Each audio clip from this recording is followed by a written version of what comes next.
umunsi mwiza kuri wowe wahisemo kubana natwe gatanu kuri gatanu ujya munsi y'iyo video yawe hepfo gato mu ruhande rw'iburyo ukore kuri subscribe ndetse unanyeganyeze akazogera kugira ngo ujye uwa mbere mu kuba wabona amakuru mu gihe tuba tumaze kuyategura ndetse no kuyatunganya ku buryo bugezweho gatanu kuri gatanu mu karere k'ibiyaga bigari mbahaye yambuka umugabane wa Afrika ndetse no hakurya y'umugabane wa Afrika. Mwese mukomeze kugubwa neza, dukomeze kwirinda ikwirakwira rya COVID-19 nka kimwe mu cyorezo cyugarije isi. Dukomeze kubahiriza amategeko ndetse n'amabwiriza byashyizweho n'inzego zibishinzwe mu kwirinda ikwirakwira ry'iki cyorezo. Tugume mu ngo zacu ndetse n'abakomeje gufasha mufashe mwabimenyesheje. Ikindi kandi mukomeze rero kugira umutima w'urukundo no ku bandi mwese mwifuza gufasha abanyarwanda ndetse n'abaturarwanda muri ibi bihe bitoroshye byo kuguma mu rugo. Ikindi kandi twibuke twiyubaka mu gihe turi kwibuka ku nshuro 26 jenoside yakorewe abatutsi. Dukomeze gufata mu mugongo abarokotse jenoside ndetse dukomeze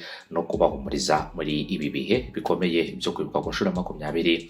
Hano hari ubutumwa bukomeye kuva mu gihugu cya Uganda, akaba ari ubutumwa bw'umuhungu wa Museveni, akaba ari General Muhozi, akaba yavuze ko yifatanyije n'abanyarwanda kwibuka ku nshuro ya 26. Ibi ngibi umuhungu wa Museveni yabivugiye he? Ese rero ubu butumwa yageneye abanyarwanda buvuze iki ku birebana n'uyu muhungu wa Museveni? Leta na General Muhozi Kainerugaba, umujyanama wihariye wa Perezida Museveni wa Uganda, akaba n'umuhungu we ngo yifatanyije na Perezida Kagame cyo kimwe n'abanyarwanda muri rusange muri iki gihe cyo kwibuka jenoside yakorewe abatutsi mu mwaka w'1994 ku nshuro ya 26. General Muhozi Kainerugaba abinyujije ku rukuta rwe rwa Twitter yavuze ko Perezida Kagame na Museveni ari abavandimwe, bakaba rero badashobora kurwana kabone naho barakaranya. Aboneraho kwifuriza Kagame ibihe byiza byo kwibuka. General Muhozi yagize ati abavandimwe cyangwa se abavandimwe n'abaharaniye impinduramatwara bashobora gutongana ariko ntibashobora kurwana. Twavuye kure cyane.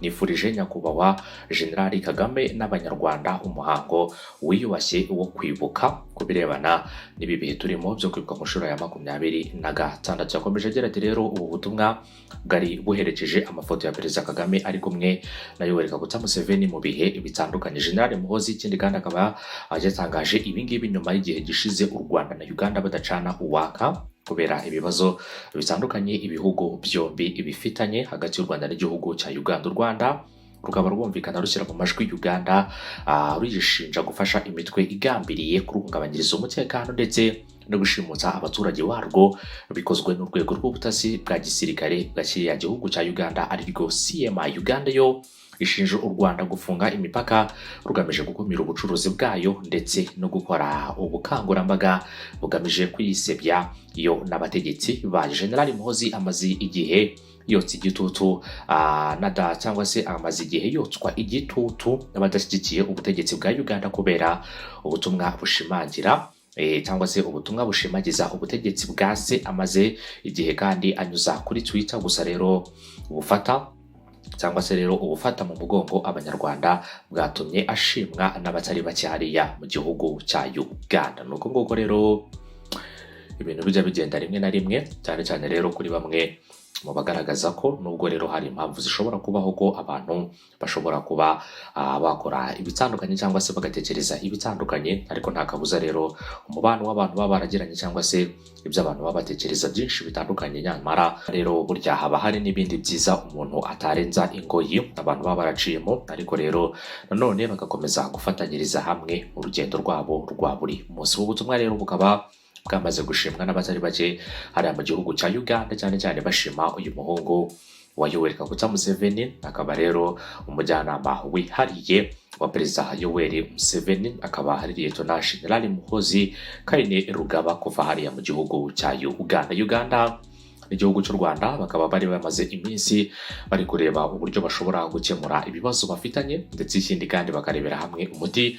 w'iki kibazo kimaze imyaka isaga 3 kuva mu mwaka wa 2017 kugeza magingo ya nubwo hari ikibazo cyatangiye kugenda gitutumba ku buryo bukomeye kuva mu mwaka wa 2019 hagana mu kwezi kwa kabiri. N'ibintu byakomeje kugenda byibazwaho n'abatari bake impuguke mu bya politike, abahanga ndetse n'abasesenguzi barebera hamwe rero icyakorwa kugira ngo umubano w'ibihugu byombi ubashe kuba wazahuka ndetse rero ibihugu byongere byeteranire. Gusa rero ikigaragara ndetse cyanakomeje kugenda kigaragara mu biganiro byagiye biba kuva mu biganiro byabereye mu gihugu cya Angola muri Nyakanga mu mwaka w'ibihumbi 2019, hakaza n'ibindi biganiro byinshi byagiye bikurikira ibyo byose, yaba n'ibyabereye i Gatuna ku mupaka w'igihugu cy'u Rwanda n'igihugu cya Uganda.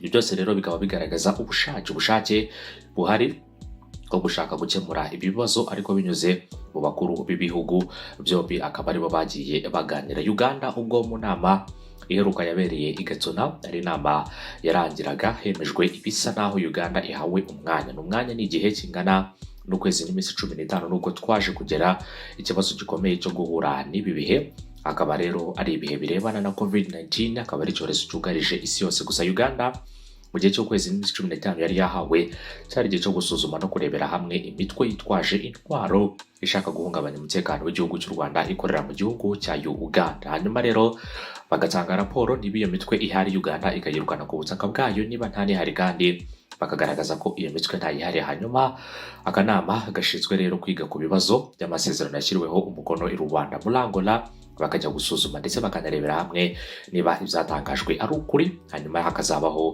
ibirebana n'uko abakuru b'ibihugu noneho binjira bakicara ku meza bagasasa inzobe ndetse ibintu bikajya mu buryo nk'uko byari bisanzwe. Gusa nanone muri iki gihe bitewe n'ikibazo kigendanye no kuba turi guhangana n'icyorezo cya COVID-19, Uganda ikaba inaherutse kwirukana abanyarwanda basaga 300 kuva mu gihugu cya Uganda babohereza hano mu gihugu cy'u Rwanda, bavuga ko rero ari bamwe mu babashije kuzana icyorezo mu gihugu cya Uganda. Ni bimwe kandi n'ubundi mu byagiye bikomorirwa n'igihugu cy'u Burundi, kavuga ko rero abantu bavuye mu Rwanda badashobora kwinjira hano mu gihugu cy'u Burundi. Ibi byose rero byagiye bigaragaza ibirebana n'umubano w'ibi bihugu byombi, yaba rero igihugu cy'u Burundi n'u Rwanda ndetse n'igihugu cya Uganda n'u Rwanda. Gusa rero igihugu cy'u Rwanda mu bishoboka byose tuzakomeza kubanira neza ababanyi b'abaturanyi, yaba Abarundi ndetse n'Abagande.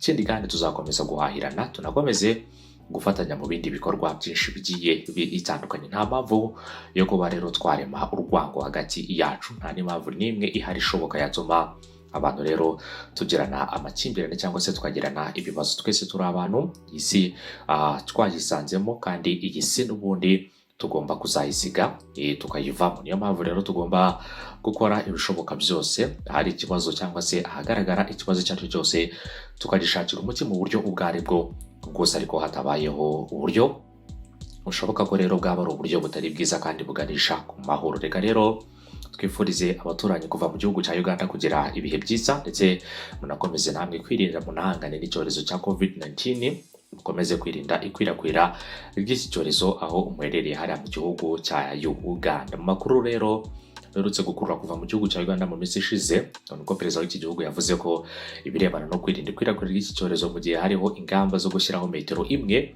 hagati y'abantu n'abandi, we yavuze ko hagomba kujyamo metero 4. Ukibaza rero muri metero 4 uburyo ibyo bintu bizapfa gukunda hagati y'abantu, ariko nanone kubera ko tugomba guhangana kandi tukanirinda ikwirakwira ry'iki cyorezo, tugomba gukora ibishoboka byose mu ngamba zose ziba zashyizweho, tukabasha kwitwararika ndetse no gufatanya. Ikindi kandi mwirinde ingendo zitari ngombwa hano mu gihugu cy'u Rwanda, mwirinde ingendo zitari ngombwa, abajya guhaha ndetse n'abajya gutanga serivisi z'ibanze z'ubuzima, abo ngabo nibo bemerewe kuba bajya gukora. Niba ucuruza uri umucuruzi, jya mu kazi ubashe kuba wagezaho abanyarwanda mu buzima bwa buri munsi rero ibyo bakeneye. Ariko niba rero utari muri abo ngabo, wikwirirwa rero ugerageza guhangana n'inzego zishinzwe umutekano, wikirirwa ubeshya aho ugiye kandi atariho ugiye, kubera ko uzafatirwa muri ibyo bikorwa byose ushobora kuzahura ibibazo bikomeye cyane. Ku munsi w'ejo ndetse no mu minsi yabanje nibwo nagiye mbona abantu bagiye barenga kuri ayo mabwiriza, abenshi rero bakaba